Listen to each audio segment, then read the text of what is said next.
सियासत की गलियारों में हलचल तेज है। बिहार की राजनीति में बड़ा उलटफेर देखने को मिल रहा है और एक ऐसा नाम सुर्खियों में है जिसने पूरे राज्य का ध्यान अपनी तरफ खींच लिया है। सत्ता बदलने की आहट साफ सुनाई दे रही है और इसी के साथ शुरू हो चुकी है एक नए दौर की चर्चा। कुर्सी, कद और करोड़ों की संपत्ति, तीनों को लेकर माहौल गर्म है।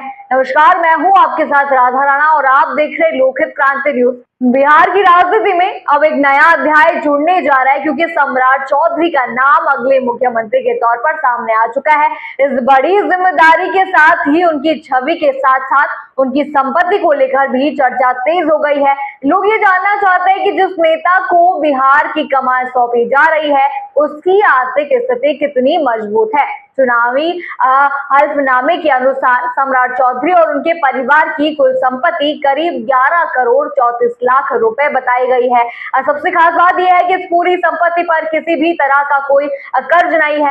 आज के समय में जहां बड़े बड़े नेताओं पर करोड़ों का कर्ज होता है, वहां कर्ज मुक्त होना उनकी साफ और मजबूत छवि को दर्शाता है। अगर चल संपत्ति की बात करें तो उनके पास करीब 1 करोड़ 98 लाख रुपए की संपत्ति है, जिसमें नकदी, बैंक बैलेंस और गाड़ियां और जेवरात शामिल है। खुद सम्राट चौधरी के नाम लगभग 99 लाख रुपए दर्ज हैं, जबकि उनकी पत्नी के नाम पर भी अच्छी खासी संपत्ति है।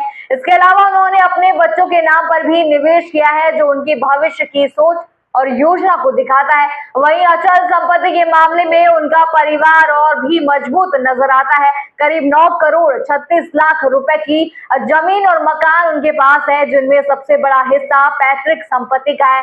गांव और अन्य जगहों पर फैली उनकी जमीन की कीमत करोड़ों में आंकी गई है।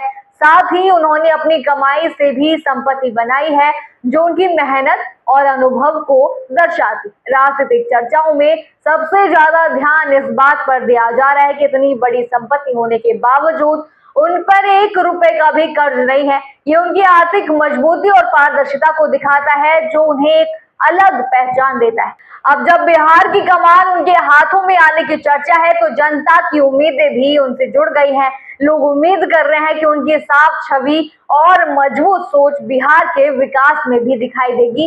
आने वाला समय तय करेगा कि ये नया नेतृत्व बिहार को किस दिशा में लेकर जाता है, लेकिन फिलहाल चर्चा का केंद्र सिर्फ एक ही नाम है, सम्राट चौधरी। आपका क्या कहना है और आपको क्या लगता है उनकी संपत्ति पर? हमें कमेंट सेक्शन में जरूर बताइए और बने रहिए लोकहित क्रांति न्यूज के साथ।